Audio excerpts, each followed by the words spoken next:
তাকে কি voter slip দিও বলছে। দেখেন এখানে টিএমসি ব্যানারের নিচে আমাদের বিএলও পার্ট নাম্বার 169-এ হ্যাঁ একটা ক্লাবের সামনে এটা স্লিপ দেওয়া হচ্ছে।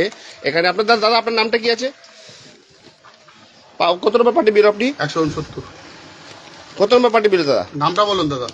দাদা আপনার নামটা বলুন। এখানে দেখেন কোথায় এটা দেওয়া হচ্ছে, আপনারা সবাই দেখেন।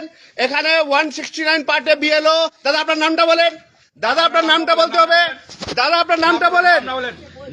এটা কি আপনি দলদাস হয়ে কাজ করছেন নাকি? আমি এখন ডিএমকে জানাচ্ছি।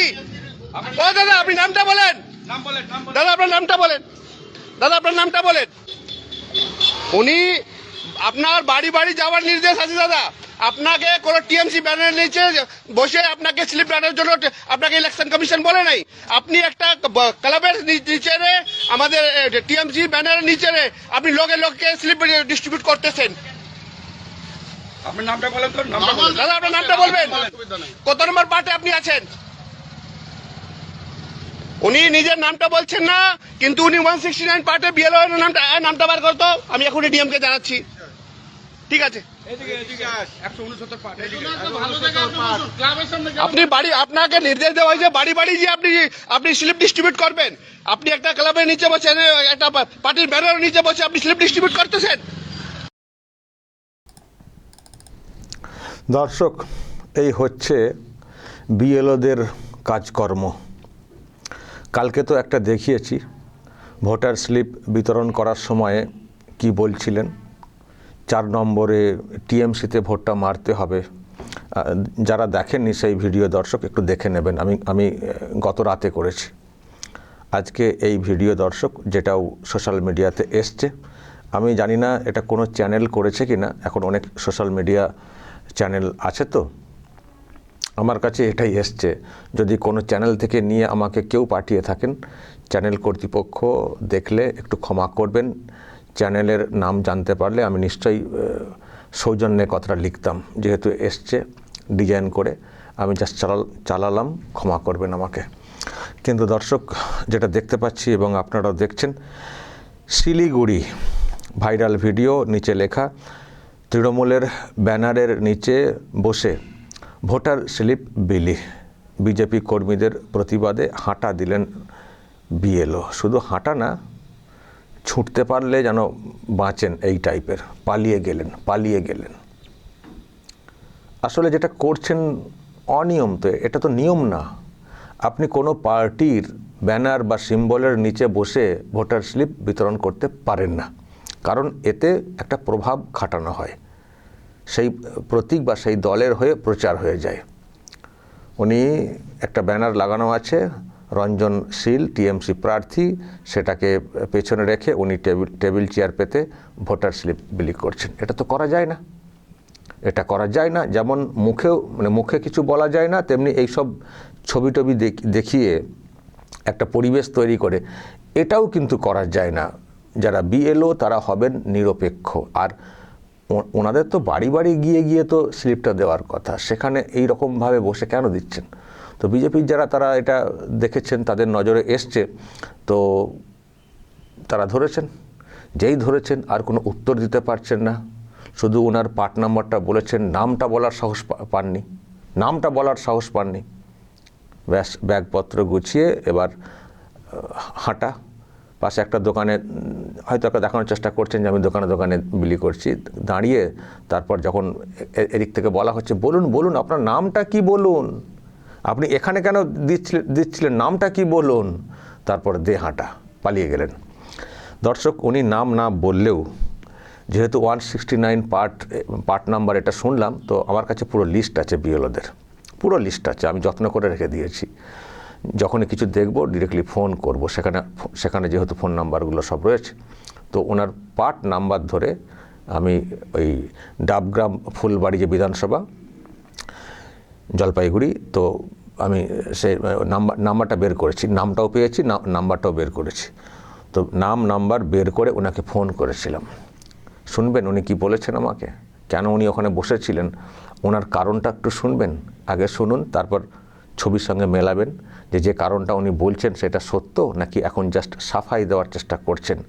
ছেড়ে দেমা কেঁদে বাঁচি অবস্থা। কি বুঝছেন আপনারা? নিশ্চয়ই আপনারা বলবেন। বেশিক্ষণ কথা বলেননি, উনি কিন্তু ফোন কেটে দিয়েছিলেন। আমি দর্শক যেটুকু কথা হয়েছে আপনাদেরকে একটু জাস্ট শোনাই, তারপর ব্যাখ্যাতে আসছি। হ্যালো, শীতল কুমার বিশ্বাস বলছেন? হ্যাঁ বলেন। আপনি 169 বিএলও তো? না, আপনি বলুন না কি কাজ। বলছি, আপনি যে দেখলাম একটা পার্টি অফিসের সামনে গিয়ে ফর্ম বিলিপ করছিলেন, এই স্লিপ বিলিপ করছিলেন। না না, কে ওটা সেরকম তো সিলেক্ট কিছু বিতরণ হয় নাই তো ওখানে। না, আপনি যে ওই যে আমি আপনার আমি সাইকেলে ডোর টু ডোর যাচ্ছিলাম। হ্যাঁ, সাইকেলে আমি মানে বাড়িতে বিলি করতেছিলাম। আমি হঠাৎ করে আমার এসে হচ্ছিল, মানে মাথায় চক্কর দিয়ে পড়ে গেছিলাম, এরকম টাইপের আর কি, চক্কর লেগেছিল। তখন আমি একটু রেস্ট নেওয়ার জন্য ওখানে টেবিল ছিল, একটু বসেছিলাম। আমি তো ওখানে বিতরণ করি নাই তো কিছু। তো আপনার মাথা চক্কর লেগে গেছিল? হ্যাঁ হ্যাঁ হ্যাঁ। সেজন্য আমার এমনি তো অনেক বয়স হয়ে গেছে, আমার এমনি হাই প্রেশার আছে। আমি চক্কর লেগেছিলাম মাথায়, ওই জন্য একটু রেস্ট নেওয়ার জন্য ওখানে আমি সাইকেলিং এ ডোর টু ডোর গিয়ে আমি করেছি মানুষের বাড়িতে। আপনি আর কোনো জায়গায় বসার জায়গা পাননি, তাই ওখানে বসছিলেন, তাই তো? টিএমসির ব্যানারের না না না না, ওইখানে এই যে পাশে দোকান আছে, ওই দোকানওয়ালা বাড়িটাতে আমি স্লিপ দিচ্ছিলাম, তখনই আমার চক্কর লেগেছিল। হ্যাঁ, চক্কর লেগেছিলই, আমি তাই ওখানে একটু সামান্য একটু রেস্ট করার জন্য বসছি। হ্যাঁ, তো এই আর কি, আর কিছু না। মানে আপনি ওখানে বিলি করছিলেন না? না না না না, বিলি করছি না, বিলি করিনি। মানে দেখুন, আপনি দেখুন এইভাবে কি বিলি করা উচিত? আপনি বিএলও হিসেবে কি মনে করেন? আমি বিলি করিনি তো, আমি সাইকেলে নিয়ে ঘরে ঘরে বিলি করেছি। মানে এইভাবে কোনো পার্টির ব্যানার?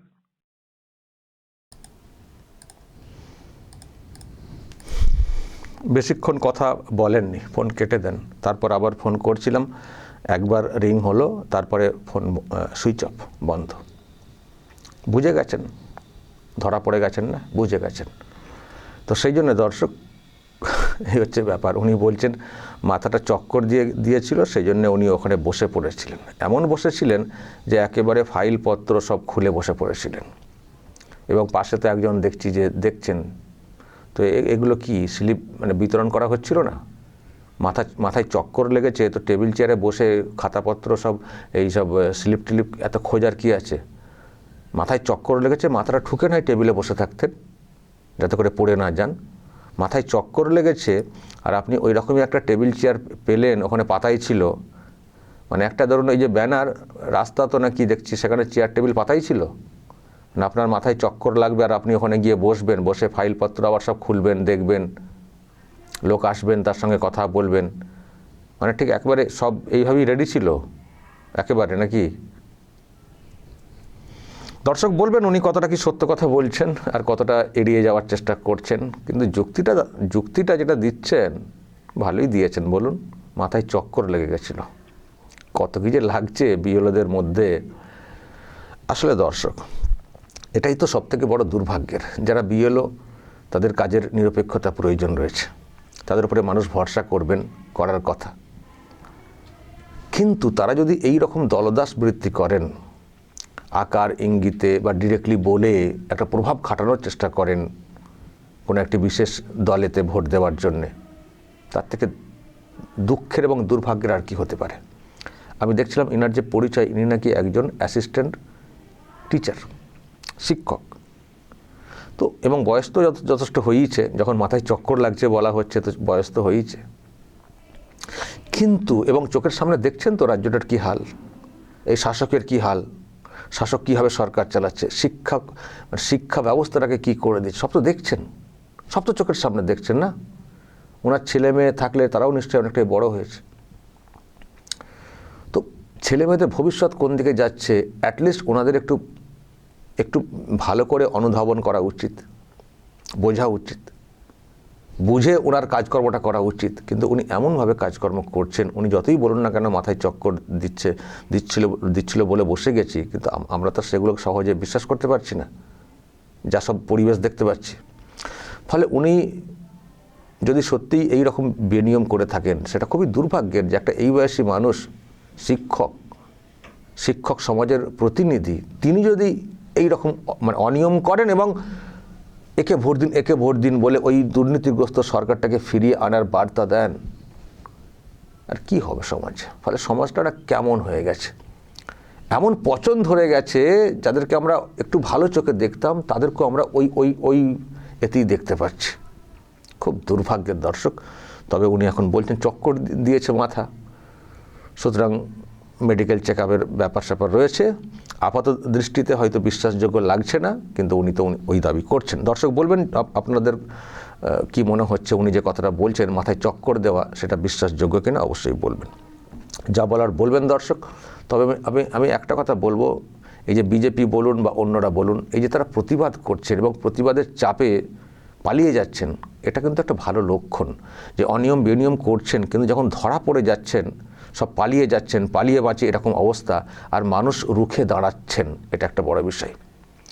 আর আমাকে অনেকে বলছেন এই ব্যালটে পোস্টাল ব্যালটে ভোট নিয়ে কিছু বলুন। আমি বলেছি একদিন, যারা দেখেননি দেখে নেবেন। আমি বলবো পোস্টাল ব্যালটের ভোট নিয়ে অনেক মানে প্রবলেম তৈরি হচ্ছে, অনেক ভিডিও টিডিও আসছে, যারা সরকারি কর্মচারী তারা সব আমার দৃষ্টি আকর্ষণ করছেন। তো আমিও আমার যেখানে যা বলার বলেছি। অবশ্যই বিজেপি যেহেতু বিরোধী দল, তাদেরকে সেদিকটাও দেখতে হবে। আর এটা ভালো লাগছে যারা ভোট দিতে গেছেন ওখানে, তারাও রুখে দাঁড়াচ্ছেন। সরকারি কর্মচারীরা যখনই অনিয়ম বেনিয়ম দেখছেন তারাও কিন্তু রুখে দাঁড়াচ্ছেন। এই যে রুখে দাঁড়ানোর যে বিষয়টা, একটা অংশ দালালি করার চেষ্টা করছে সরকারি কর্মচারী হয়েও, একটা অংশ দালালি করার চেষ্টা করছে, কিন্তু আর একটা বড় অংশ তারাও কিন্তু রুখে দাঁড়াচ্ছে। এটাও কিন্তু খুব পজিটিভ লক্ষণ। সব দিক দিয়ে সতর্ক থাকতে হবে, বিভিন্ন পার্টির লোকেদেরও নজর রাখতে হবে, ভোটার স্লিপ বিতরণ করার নাম করে কোথায় কী চলছে এসব নজরে রাখতে হবে। আর পারলেই অবশ্যই ভিডিও করবেন আর আরামবাগ টিভিতে পাঠাবেন। আমিও সেটা আরও অনেক মানুষের নজরে আনবো, কারণ আমরাও চাই এইসব অনিয়ম বেনিয়ম বন্ধ হোক আর ভোট প্রভাব মুক্ত অবস্থায় হোক। মানুষ তার নিজের পছন্দের প্রার্থীকে ভোটটা দিন, সেটা দিলেই তো কেল্লা ফতে হবে। দর্শক বলুন আপনাদের যদি কিছু বলার থাকে এই নিয়ে, অবশ্যই বলবেন কমেন্ট বক্সে। নজর রাখবেন আরামবাগ টিভিতে।